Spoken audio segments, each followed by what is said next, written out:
Om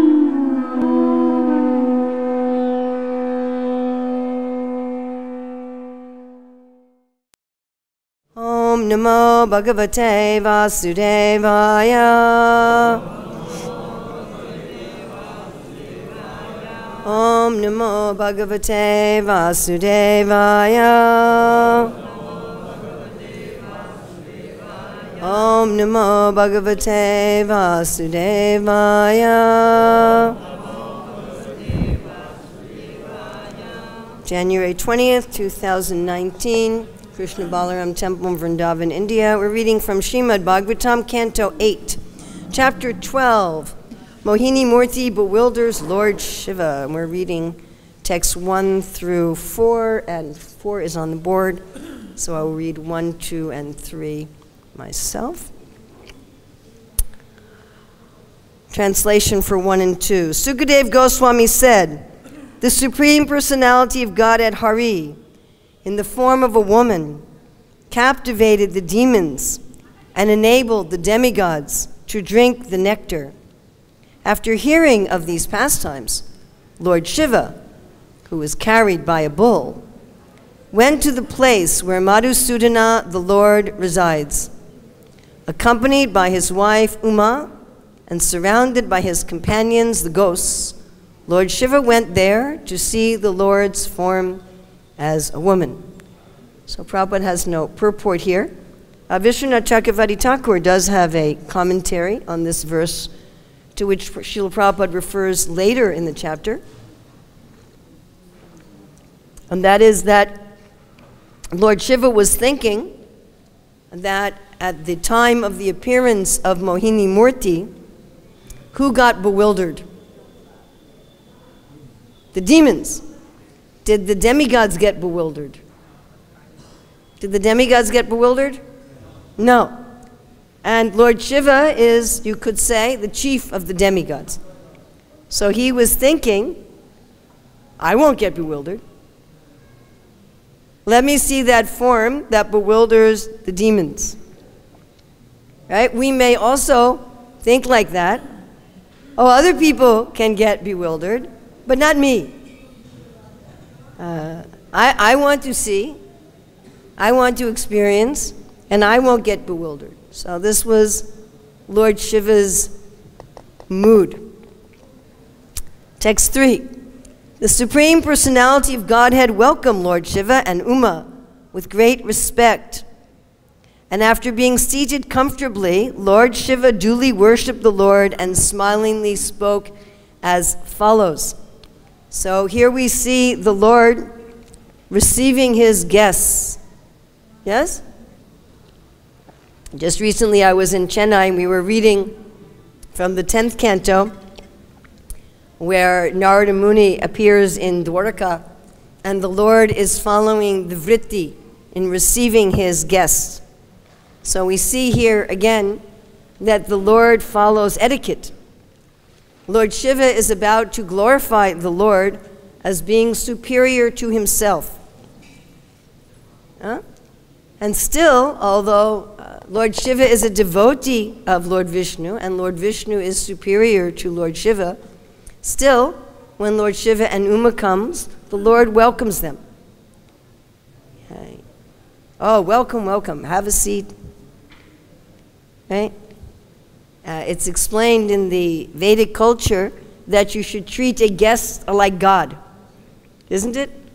So even we see the Lord is following this etiquette of treating a guest like God, giving all respect, all welcome.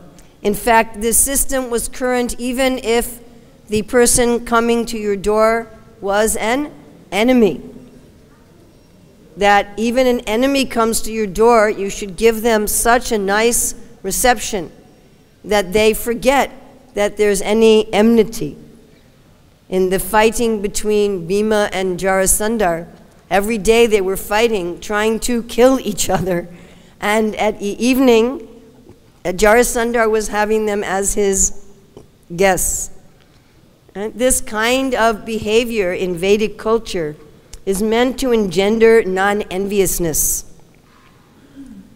This is the whole key Bhaktivinoda Thakur says in the spiritual world, there are rules, but only 2 of them.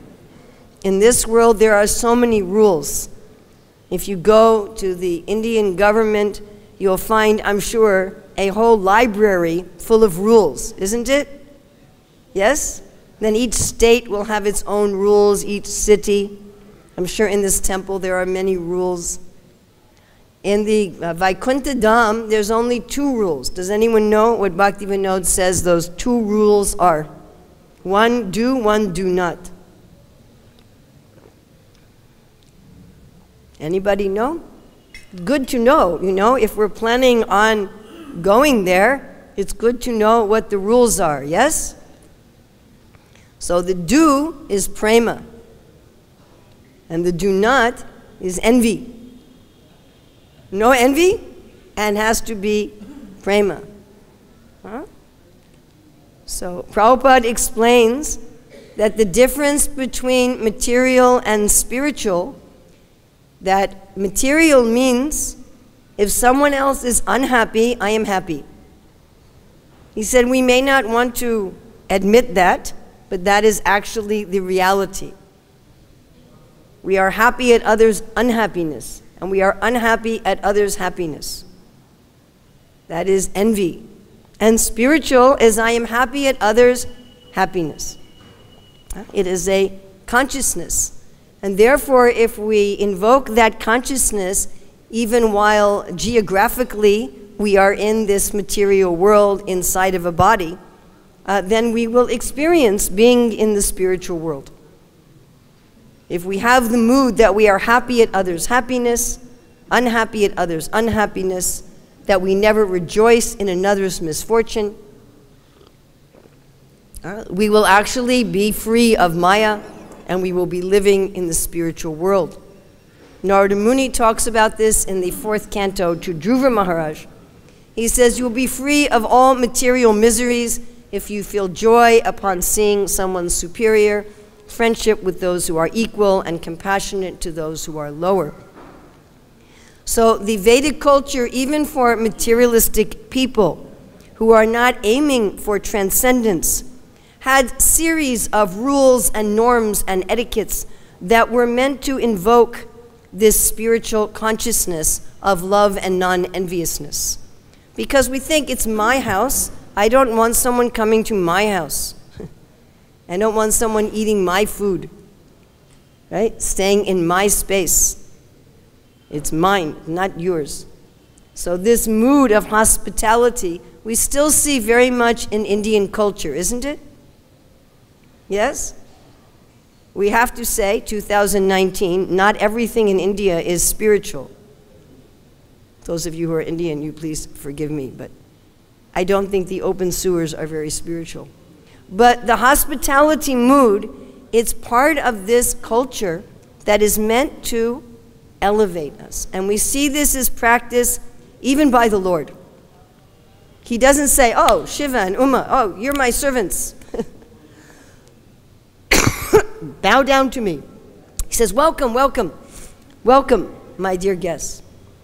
Okay, so we're going to go to text 4, which is on the board. Shri Mahadeva Uvacha Deva Deva Jagad Vyapin Jagad Isha Jaganmaya Sarveshamapi Bhavanam Twamatma Hetur Ishvaraha. Shri Mahadeva Uvacha.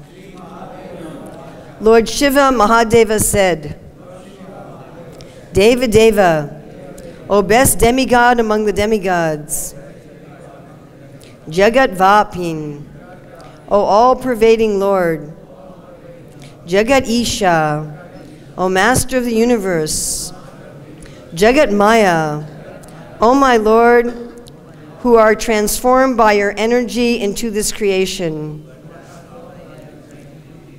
Sarvesham api, all kinds of bhavanam, situations, tvam, you, atma, the moving force, hetuhu, because of this, Ishvaraha, the Supreme Lord, Parameshwara.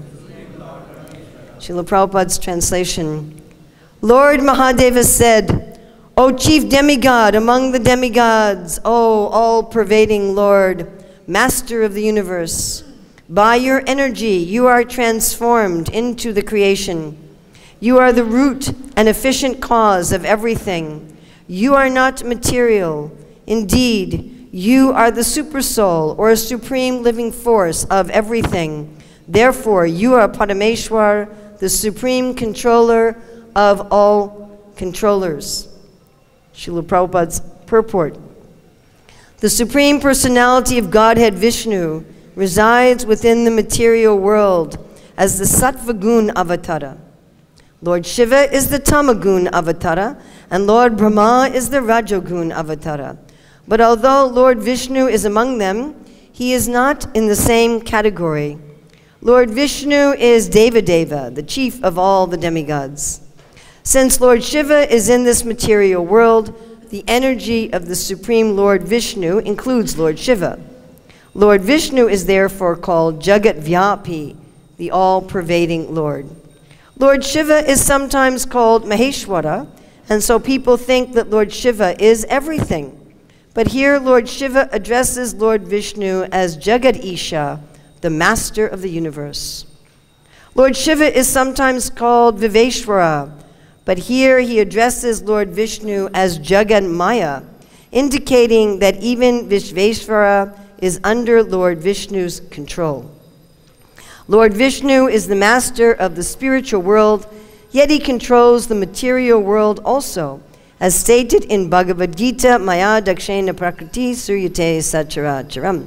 Lord Brahma and Lord Shiva are also sometimes called Ishvara, but the supreme Ishvara is Lord Vishnu, Lord Krishna.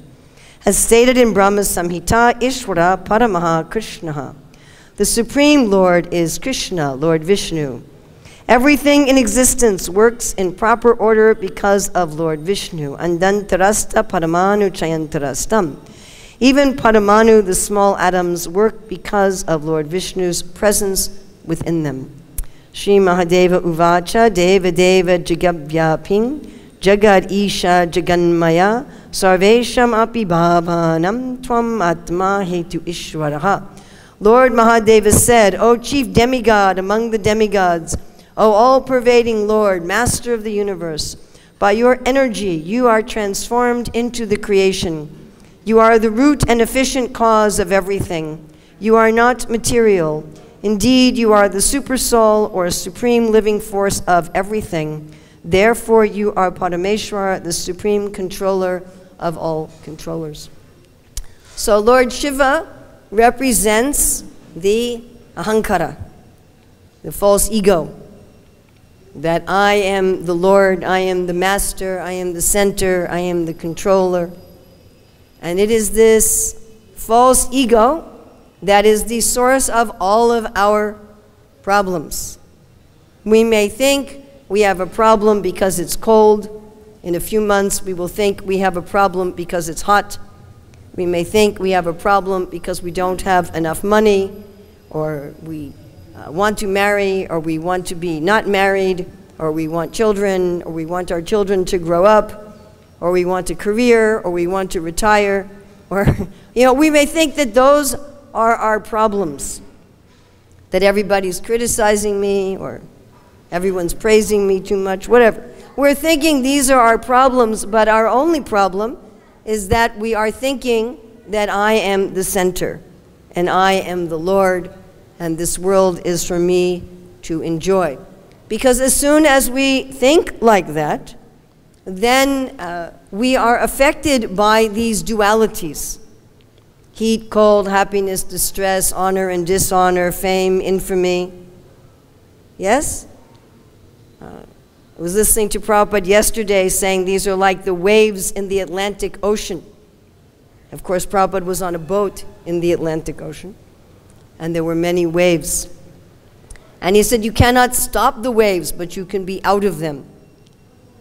Don't identify with the waves. So this false ego has us identifying with the waves of material nature.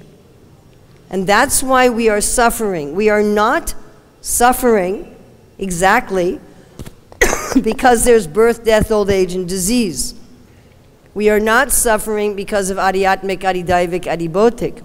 We are suffering because we identify with birth, death, old age, and disease, because we identify with this as our Atma, because we think someone is my friend, someone is my enemy. That is why we are suffering. So Lord Shiva epitomizes this false ego as Prabhupada's saying, the Tamagun avatar. And he is showing us the way to get free of all of our suffering and to attain our eternal life of bliss and knowledge. Yesterday I was giving some training to the teachers at the Gurukula, the BGIS. So they had a very funny sign on the wall. It said, "Form these good habits." So it had a list of good habits, you know, exercise daily, be kind to others, right? And at the bottom of the list of good habits, it said, "Live forever."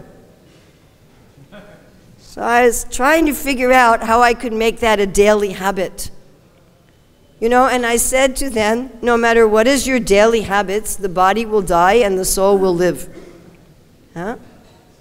So we are always already living forever. We are not affected by this world. We cannot be affected by heat and cold, by weapons, by harsh words. Impossible. As Krishna says, 5th chapter, 13th chapter, the Bhagavad-Gita, we are only the observer. But how to attain to that? The way to attain to that is to awaken our real ego. Jivera Swarupaya Krishnana Nityadasha. As soon as I awaken that real ego, immediately, right? Immediately. Mamcha yoga, charina bhakti-yoga sevite sagunan samatitya tam brahma bhuyaya kalpate. Finished. Daivi esha gunamayi mama maya duratya. Mam eva ye prapadyante. Mayam etam turantite. You may say, Lord Shiva is recognizing that he is the servant and Krishna is the master, but just a few verses from now, he is going to become very bewildered. But his bewilderment is not going to be from Mahamaya. His bewilderment is going to be from the Lord himself, in a playful way, in a loving way, not in a miserable way. Lord Shiva will not be suffering because of being bewildered by Mohini Murti. He'll be happy, actually, that he's demonstrating that Krishna is the master and he is the servant. And Krishna is the master so much that Krishna can even take away his equilibrium. He is going to rejoice at that. All right? Generally, our renunciation is the one opulence that cannot be easily taken away, isn't it? Our beauty, we can lose some disease, some accident, or if you just go around the sun enough times, you'll lose it.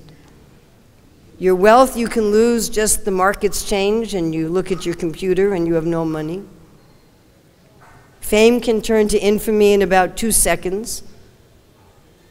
Your strength, you can lose again, accident, illness. Knowledge, again, accident, illness. All the opulences, but renunciation, it's hard to take away our renunciation, isn't it? But Krishna can take it away. He took it away for Lord Shiva. Oh, you think you're so renounced. You're not even bewildered by your wife, who's the personification of the illusory energy. But I can bewilder you. And he embarrassed him, right? He took him through all the sages' hermitages. So Lord Shiva is showing us that if you have this mood of a servant, that Krishna is the master, then you will always be joyful. Brahmabhuta prasanatma. This morning I was hearing Prabhupada saying the first symptom that one is liberated is that one will always be joyful. One will never be morose. Of course, There are types of ecstasy that appear to be moroseness. The devotee sometimes in ecstasy is crying torrents of tears. Like Madhavendra Puri, he's on his deathbed and he's crying, I have not attained Mathura, I have not attained Mathura. And Ramachandra Puri is saying, Nasochati, Nakanchati. So the ecstasy has different flavors. But one who is liberated is always expanding in joyfulness. Anandam buddhivardhanam. The impersonalists try to achieve this simply by detachment or mechanics. But we achieve this by realizing I am just a servant. The opposite of the false ego. The false ego is I am the master. Now you can say bhakti is much easier than these other processes because I go right to the source of realizing I am the servant. But there's also something very difficult about bhakti. It's going smack into the false ego. If you take up the other processes of yoga, that's not so obvious. You can think, I am a great yogi, I can raise my kundalini and swirl all my chakras, and I am the master of the body. In fact, Prabhupada says the joy of Ashtanga yoga is feeling that you are the master of the body and the senses. In Gyan Yoga, you can think, I am a great philosopher. And in Karma Yoga, you can think, I am a great actor in the world. But in Bhakti, from the beginning, one has to surrender one's false ego, at least a little bit. So therefore, that is the difficulty of Bhakti. So what are the inducements to surrender is this glorification of the Lord. The more we glorify the Lord, the more we start to realize, oh, maybe I'm not the Lord. Even Lord Shiva is not the Lord. Each of these terms he's using to glorify the Lord are juxtaposed with Lord Shiva's position to show that Lord Vishnu is above even Lord Shiva. Lord Shiva's calling, right? What is he saying? Deva, Deva, you are the demigod among the demigods. Jagat Vyapin, Jagat Isha, Jagat Maya. Then Sarvamapi Bhavanam Tvam Atma. He's saying things about Lord Vishnu that are not applicable to himself, Lord Shiva.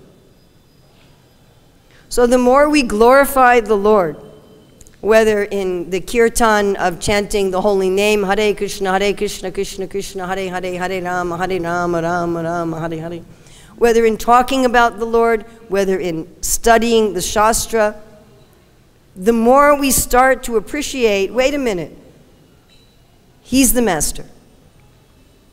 He's the master. And he's a much better master than me. Any of us very successful at being the master of the world? Has it worked out well for anybody?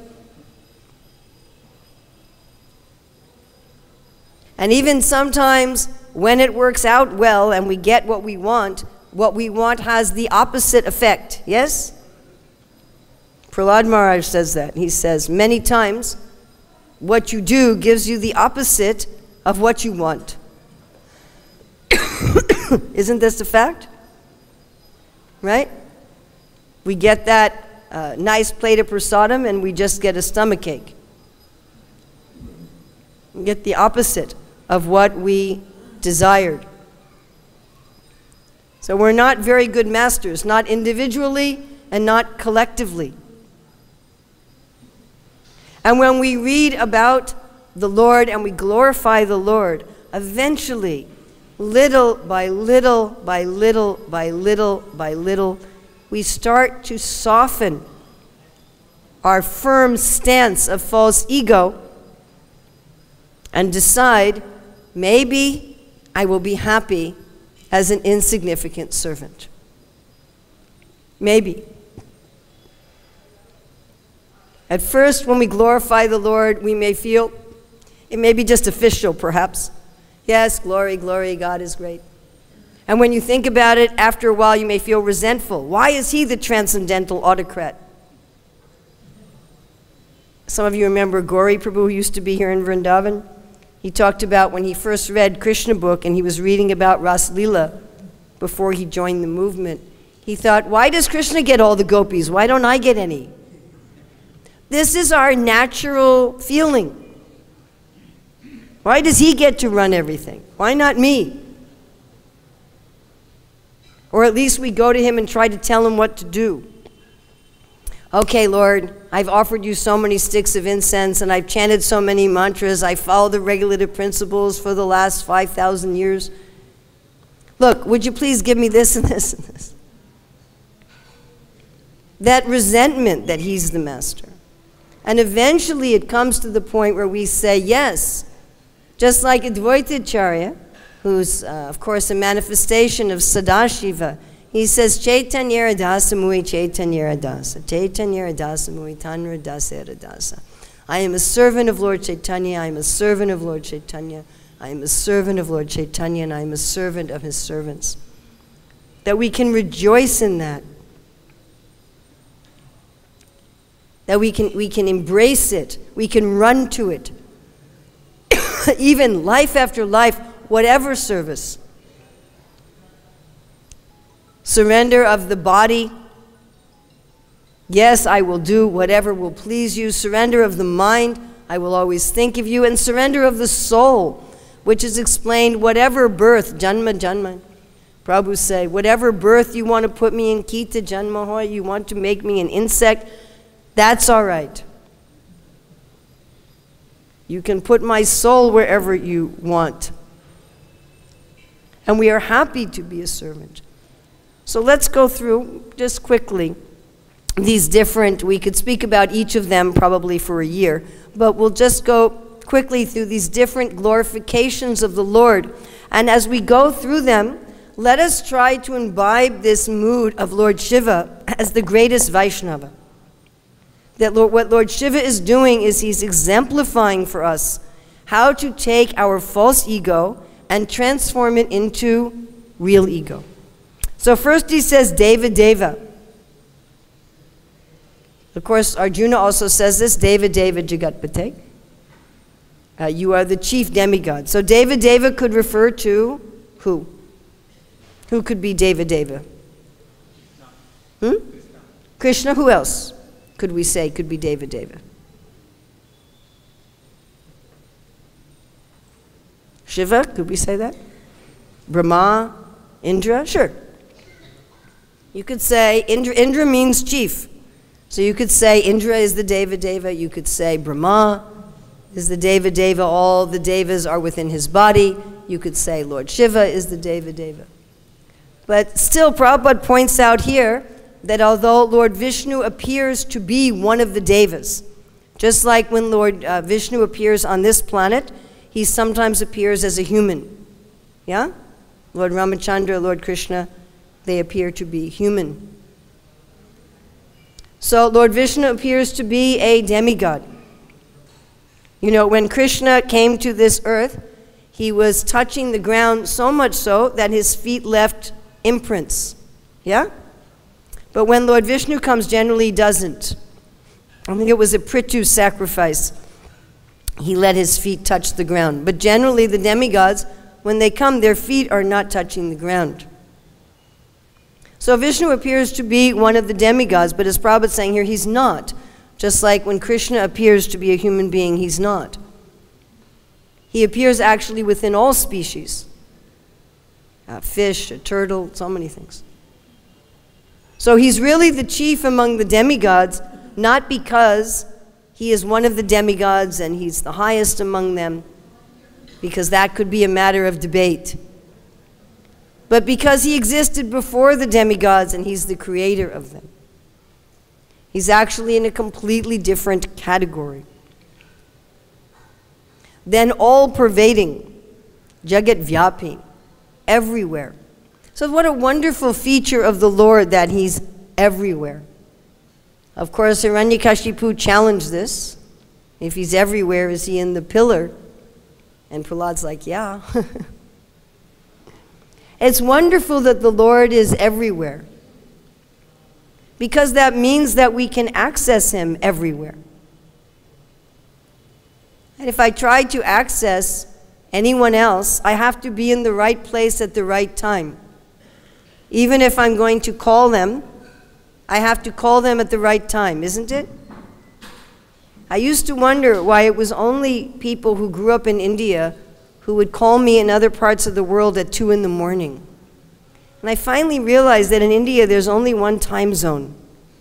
So if you grow up in India, you don't have a sense that in the other parts of the world, people are living at a different time. So if I want to access someone else at the world, better I don't call them at 1 in the morning their time. And I have to have a connection, they have to have a connection, or they may be busy, they may be in another call, or maybe they don't like me. They don't want to talk to me. Maybe my number comes up and they go, oh, Urmila, I'm not going to talk to her. But Krishna is everywhere. He's all-pervading. He can always be accessed in all time zones. You don't even need a device. Right? He's in every atom, as Prabhupada quotes here. He's never far away. You can say he's far away, but at the same time, he's very near. This also means, because he's all-pervading, that everything is ultimately spiritual. Sarva kalamidam brahma. It's not just that I'm here and he's there and I can access him, but everything is full of his energy. Therefore, I can be in spiritual consciousness anywhere and anytime by realizing that. Then the universal master, he's in charge. I remember when I lived at Gita Nagari and Tamal Krishna Goswami was our GBC. So if any of you knew him, he was an excellent manager. He was always on top of everything, material and spiritual. Everybody always had what they needed. I mean, just all the time. And it was such a safe and secure feeling to be under an authority like that. You didn't have to worry about things that weren't your business to worry about. You know, if the authority is not so together, it's always anxiety, isn't it? Right? Or in the world with our government. So most of us are in countries where we have some anxiety about the government. Or we have some anxiety about our employer at work or whoever is in charge of our life. You know? But to have a good master. So I heard this one story once. A Christian minister was telling this story, how he and his wife were going someplace. I think they were going shopping. And so they took their little children and put them in the car, and on the way they stopped at a neighbor to drop something off. They stopped to put petrol in the car, and then he was driving too fast on the road. The police officer pulled him over and gave him a ticket. And after a while, his 3-year-old daughter said, "Daddy, where are we going?" And he said, "Oh, we're going this and this place." And she said, "Okay." And he thought, she's been in the car now already maybe 45 minutes. We were stopping different places. Lights are flashing. Someone's coming to the car. So many things are happening. And all that time, she didn't ask where we were going. After a while, she asked where we were going. But she was peaceful. He said, not because she knew where we were going, but because she knew who was driving. So we don't know where we're going. Do we know where we're going? Anybody can say, I know what's going to happen in the next hour?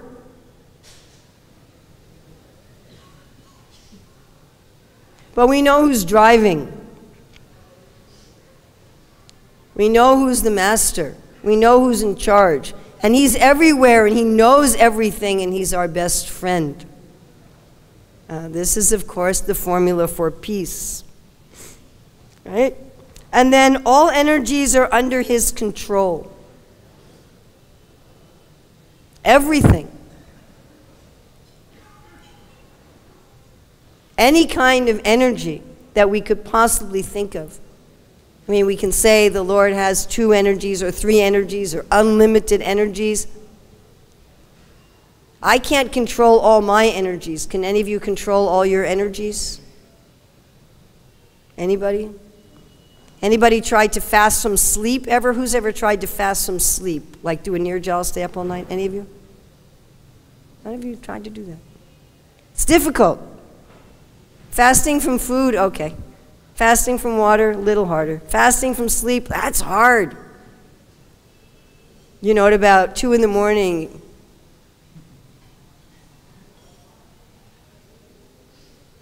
what to speak if you tried fasting from sleep for days without taking any kind of chemical? Eventually you would start dreaming while walking. What to speak of trying to control our anger? Anybody here 100% successful at controlling their anger? So controlling our own energies is not so easy, but Krishna's energy is completely under his control. Imagine that. How much could you trust somebody whose energies were completely under their control? Isn't that why we have trouble trusting people? We think, okay, I know you're a nice person, I know you like me, I know you're a moral person, you're responsible, but you know, can you control all your energies all the time? Maybe you're going to do something foolish. But Krishna is always in control completely of all of his energies. He's the life of all. We're so attracted to life. Anything that's alive has some attractive value. You see children, they're attracted by even little insects walking, isn't it? But Krishna is the life of all that lives. He is giving life to everything. And think of how much attraction we can feel for another jiva. I hope all of us have some other person in our life who we love or have loved. If you can think of that person, maybe your mother, your father, sister, brother, husband, wife, child, nephew, niece, friend, someone who you've loved, and you found them attractive, captivating. Right? Once when I was in an airport, there was this little girl, 2 years old or so. She was dressed in a costume. We were waiting to board the plane, and she had this nice, loving relationship with her parents. And everybody in that line was captivated. Everybody. And everybody who walked past. But that's just one jiva who can captivate us. Or we can become captivated by a little puppy dog, you know, a little calf. Right? Let's imagine who is the life of all that lives, the sum total of all life. How captivating he must be. How attractive. If we can be attracted by one butterfly, one puppy, one little child, one person, how attractive is Krishna, who is the life of everything, the mover of all things, the impetus for everything. How much we all want to feel inspired and motivated and enthused. We're longing for that. We're longing to have something to do, some place to be, people to be with who enthuse us and motivate us, where we feel inspired. But Krishna is that. He's the ultimate inspiration and mover and motivator and inspirer of everything all the time. He is the sum total of all inspiration. And the supreme Ishvara. One thing that I find particularly interesting is how this word for word is translated, Jagat Maya, O my Lord, who are transformed by your energy into this creation. I find this particularly interesting because Srila Prabhupada speaks at length in the Chaitanya Charitamrita Adi 7 about the fact that the Lord is not transformed into the creation, that it's the Lord's energies that have been transformed into the creation, that the Lord remains as he is. And I was just listening to Srila Prabhupada speak about this point this morning, that if some person creates a business, that still he remains as a separate person. So it seems that this particular translation of Jagat Maya, O my Lord, who are transformed by your energy into this creation, seems to imply that the Lord is now the creation and doesn't exist separately from it. But the understanding of Achintya Bheda Bheda Tattva is this creation is the Lord as the universal form, and yet he is separate. The fact that the Lord manifests as this creation puts us in a remarkable situation. The fact that everything we can see, hear, taste, touch, smell, think about, plan about, is the universal body, which is the Lord's form, means we're always interacting with the Lord. Always. And it's just a question of our awareness. In this way, we can be conscious of the Lord in this moment. The Lord is here as the light of luminous objects, the light of the sun, the purifying wind, my abilities, my intelligence, the heat and fire.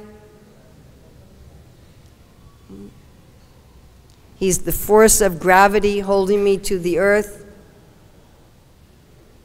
He's my digestive fire. He's joining with my air of life. I am within his body. And in this way, we can be aware of him at every moment.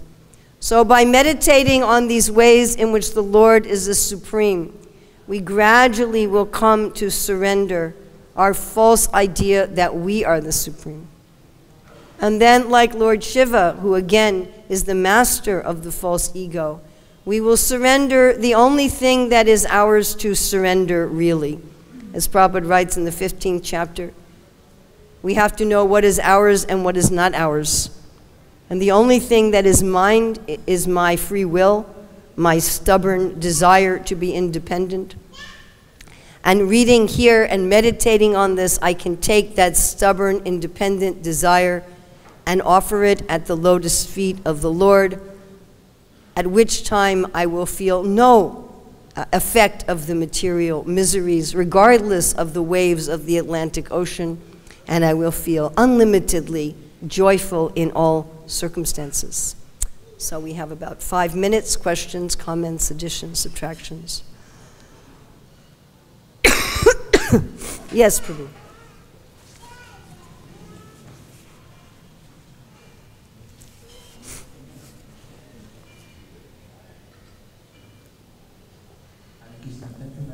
Hare Krishna. In Bhagavad-Gita, Krishna says, Vasavuham apsukamteya pramasu sashi suyayo pramana samayeshu shataki paujamishu. And more on that. Many more. And in chapter 9 also describes these opulence.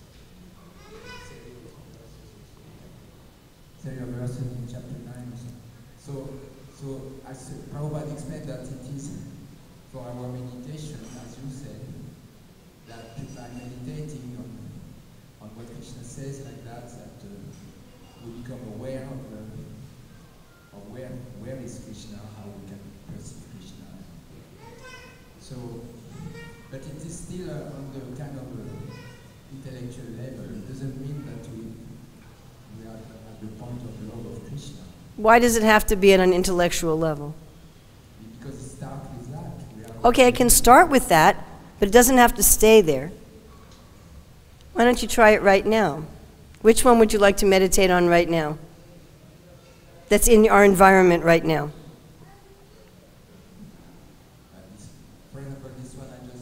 Pick one. So the first one, that's so hard. Well, you're not drinking water right now, so that's not going to be effective. Pick one that you're experiencing right now. I have water, but I don't see you having any water. So pick something else. Krishna says that Okay, and the sound in ether. And Prabhupada explains that all the sounds we hear are reflection of the spiritual sound. Okay, so let's pay attention. Let's just be quiet for a minute and listen to any sounds.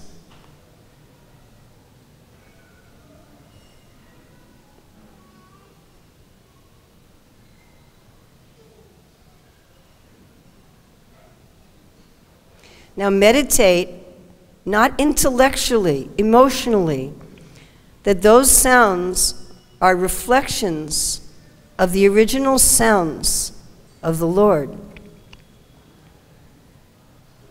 Prabhupada says in Krishna book, the whole world is full of Krishna's singing, but is appreciated differently by different persons. Each of the sounds you hear, feel,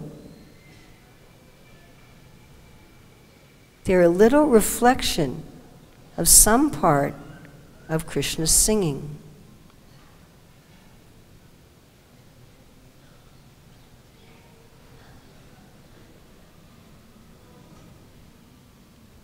And when Krishna is singing, just like when Krishna plays his flute, each cowherd boy, each gopi hears their own name.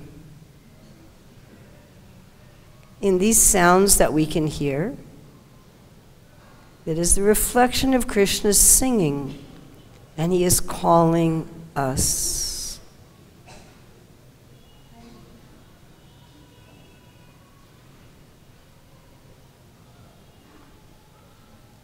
Did it get out of the head? Did it get out of the head? Did it get out of your head and into your heart? A little bit?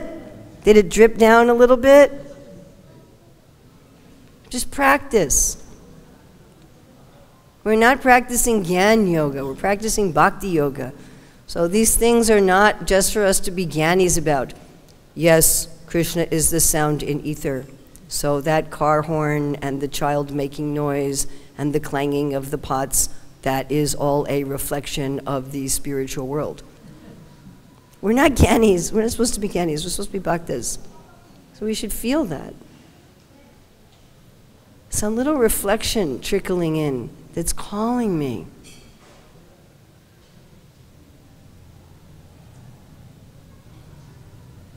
Can you feel it a little bit at least? Okay. And practice. Yes, Prabhu. Sadhana bhakti means practicing bhakti. Hare Krishna. Thank you for asking that question. Lovely, lovely question. Yes. Hare Krishna. I want to rewind you back to your comments. You said that who actually can That what? who actually can be able to control the energy. Yes. So I thought of the Shastra says that the Guru is the embodiment of the 33 million demigods. So are they controller of the energy also? Well, a liberated soul can control their energies by Krishna's grace. Vacho vegam, manasakroda vegam, jiva vegam, udorpasta vegam. So that's one of the symptoms, but that's by Krishna's grace. It's by Krishna's grace. If you try to control your energies by force of will and determination, you'll end up getting a nice lesson like Vishwamrita Muni. Go ahead and try. If you think, by my power, Hiranyakashipu controlled his energy so much, you know. But then after he got what he wanted, he was completely uncontrolled. He was yelling at the demigods for no reason, always intoxicated. He wasn't very happy. Happy people don't yell for no reason and stay intoxicated. Right? Only unhappy people want to get intoxicated. And only unhappy people are yelling at others for no reason. So the way the devotee controls his senses, Rishikesha Rishikena Sevanam Bhakti Richate, Krishna controls our senses. And as Krishna is about to demonstrate with Lord Shiva, if he decides not to, then they're not controlled anymore. It's up to Krishna. Krishna withdrew that from Lord Shiva. He bewildered him. It was Leela, it was play, but that's the point. Devotee senses are controlled by Krishna. It's a loving thing. And therefore we find that the devotees, unlike the impersonalists, they may sometimes display whole ranges of emotions. But it's in bhakti. We just heard the bell ringing. You know, Prabhupada got angry when the bell didn't ring on time here in Vrindavan. Mother Yasoda got angry at Krishna. You know, but they're using it, not losing it. It's on a different level. So thank you very much. Srila Prabhupada ki jai.